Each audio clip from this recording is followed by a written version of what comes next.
of the United States. The Rothschilds broke into dealings with European royalty here at Wilhelmshof, the palace of the wealthiest man in Germany. In fact, the wealthiest monarch in all Europe, Prince William of Hesse-Kassel. At first, the Rothschilds were only helping William speculate in precious coins. But when Napoleon chased Prince William into exile, he sent £550,000, a gigantic sum at that time, to Nathan Rothschild in London with instructions for him to buy consols, British government bonds, also called government stock. But Rothschild used the money for his own purposes. With Napoleon on the loose, the opportunities of wartime investments were nearly limitless. William returned here sometime prior to the Battle of Waterloo in 1815. He summoned Rothschild and demanded his money back. The Rothschilds returned William's money with the interest the British consuls would have paid him had the investment actually been made. But the Rothschilds kept all the past profits they had made using William's money. Nathan Rothschild later bragged that in the 17 years he'd been in England, he'd increased his original £20,000 stake given to him by his father by 2,500 times. By cooperating within the family, the Rothschilds soon grew unbelievably wealthy. By the mid-1800s, they dominated all European banking and were certainly the wealthiest family in the world. They financed Cecil Rhodes, making it possible for him to establish a monopoly over the diamond and gold fields of South Africa. In America, they financed the Harrimans and railroads, the Vanderbilts and railroads and the press, and Carnegie in the steel industry, among many others. In fact, during World War I, J.P. Morgan was thought to be the richest man in America. But after his death, it was discovered that he was actually only a lieutenant of the Rothschilds. Once Morgan's will was made public, it was discovered that he owned only 19% of J.P. Morgan companies. By 1850, James Rothschild, the heir of the French branch of the family, was said to be worth 600 million French francs, 150 million more than all the other bankers in France put together. He built this mansion called Ferrier, just east of Paris. Wilhelm I, on seeing it, exclaimed, "Kings couldn't afford this. It could only belong to a Rothschild." Another 19th century French commentator put it this way: "There is but one power in Europe, and that is Rothschild." There is no evidence that their predominant standing in European or world finance has changed. Now let's take a look at the results the Bank of England had produced on the British economy and how that later was the root cause of the American Revolution.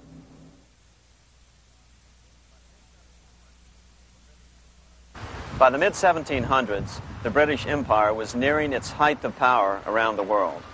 But Britain had fought 4 costly wars in Europe since the creation of their privately owned central bank, the Bank of England. The cost had been high. To finance these wars, the British Parliament here had borrowed heavily from the bank. By the mid-1700s, the government's debt here in Britain was £140 million, a staggering sum for those days. Consequently, the British government embarked on a program of trying to raise revenues from their American colonies in order to make their interest payments to the bank. But in America, it was a different story. The scourge of a privately owned central bank had not yet hit. This is Independence Hall in Philadelphia, where the Declaration of Independence and Constitution were signed. In the mid-1700s, pre-revolutionary America was still relatively poor. There was a severe shortage of precious metal coins to trade for goods, so the early colonists were forced to experiment with printing their own homegrown paper money. Some of these experiments were successful. Franklin was a big supporter of the colonies printing their own paper money. In 1757, Franklin was sent to London. He ended up staying for the next 18 years here, nearly until the start of the American Revolution. During this period, the American colonies began to issue their own money. Called colonial scrip, the endeavor was very successful. It provided a reliable medium of exchange, and it also helped to provide a feeling of unity between the colonies. Remember, colonial scrip was just paper money, debt-free money, printed in the public interest, and not backed by gold or silver coin. In other words, it was a totally fiat currency. One day, officials of the Bank of England asked Franklin how he would account for the newfound prosperity of the colonies. Without hesitation, he replied, "That is simple. In the colonies, we issue our own money. It is called colonial scrip. We issue it in proper proportion to the demands of trade and industry to make the products pass easily from the producers to the consumers. In this manner, creating for ourselves our own paper money, we control its purchasing power, and we have no interest to pay to no one." This was just common sense to Franklin, but you can imagine the impact it had on the Bank of England. America had learned the secret of money, and that genie had to be returned to its bottle as soon as possible.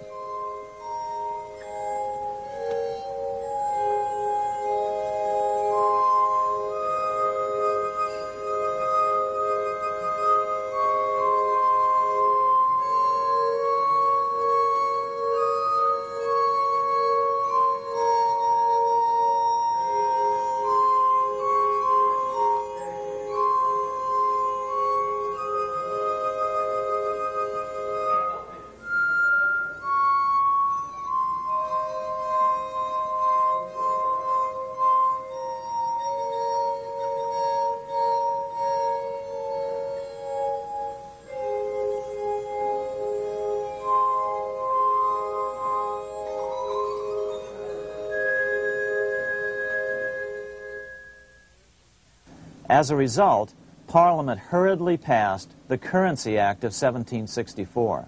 This prohibited colonial officials from issuing their own money and ordered them to pay all future taxes in gold or silver coins.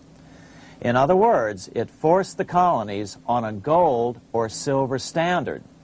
For those who still believe that a gold standard is the answer for America's current monetary problems, look what happened to America after that. Writing in his autobiography, Franklin said, "In 1 year, the conditions were so reversed that the era of prosperity ended and a depression set in to such an extent that the streets of the colonies were filled with unemployed." Franklin claims that this was even the basic cause for the American Revolution. As Franklin put it in his autobiography, "The colonies would gladly have borne a little tax on tea and other matters had it not been that England took away from the colonies their money, which created unemployment and dissatisfaction. The inability of the colonists to get the power to issue their own money permanently out of the hands of George III and the international bankers was the prime reason for the Revolutionary War." By the time the first shots were fired in Lexington, Massachusetts, on April 19, 1775, the colonies had been drained of gold and silver coin by British taxation. As a result, the Continental government had no choice but to print money to finance the war. At the start of the Revolution, the U.S. money supply stood at $12 million. By the end of the war, it was nearly $500 million. As a result, the currency was virtually worthless. Shoes sold for $5,000 a pair. Colonial scrip had worked because just enough was issued to facilitate trade. As George Washington lamented, "A wagon load of money will scarcely purchase a wagon load of provisions." Today, those who support a gold-backed currency point to this period during the Revolution to demonstrate the evils of a fiat currency. But remember, The same currency had worked so well 20 years earlier during times of peace that the Bank of England had Parliament outlaw it. Towards the end of the Revolution, the Continental Congress, meeting here at Independence Hall, grew desperate for money. In 1781, they allowed Robert Morris, their financial superintendent, to open a privately owned central bank. Incidentally, Morris was a wealthy man who had grown wealthier during the Revolution by trading in war materials. Called the Bank of North America, the new bank was closely modeled after the Bank of England. It was allowed to practice fractional reserve banking. That is, it could lend out money it didn't have, then charge interest on it. If you or I were to do that, we would be charged with fraud, a felony. The bank's charter called for private investors to put up $400,000 worth of initial capital. But when Morris was unable to raise the money, he brazenly used his political influence to have gold deposited in the bank, which had been loaned to America by France. He then loaned this money to himself and his friends to reinvest in shares of the bank. And, like the Bank of England, the bank was given a monopoly over the national currency. Soon the dangers became clear. The value of American currency continued to plummet. So, 4 years later, in 1785, the bank's charter was not renewed.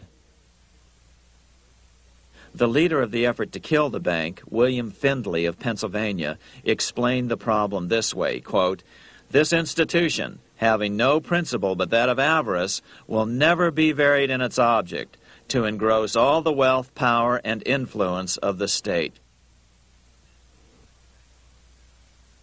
The men behind the Bank of North America, Alexander Hamilton, Robert Morris, and the bank's president, Thomas Weiling, did not give up.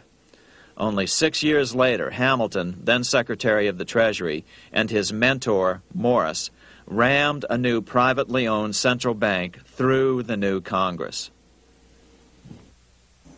Called the First Bank of the United States, Thomas Weiling again served as the bank's president. The players were the same, only the name of the bank was changed.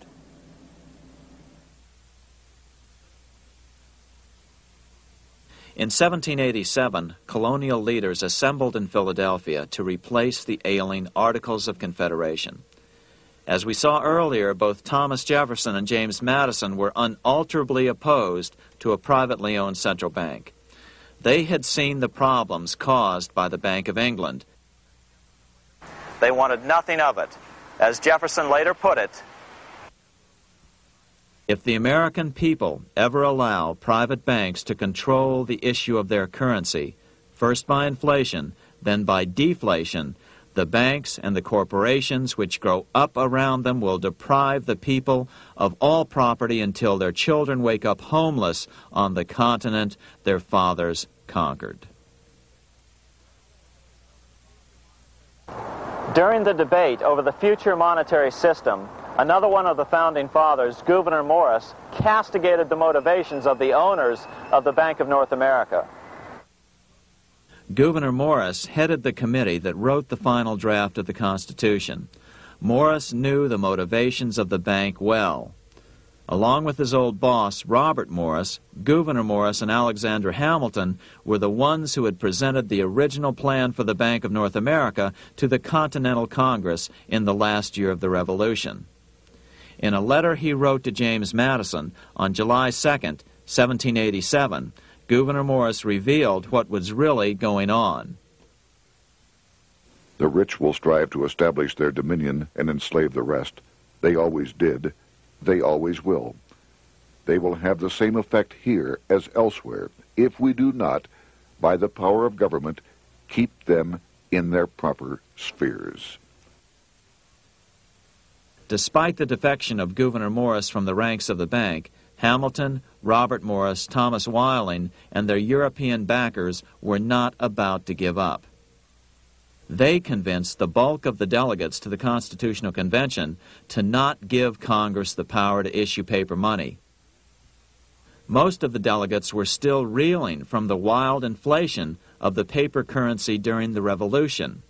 They had forgotten how well colonial scrip had worked before the war.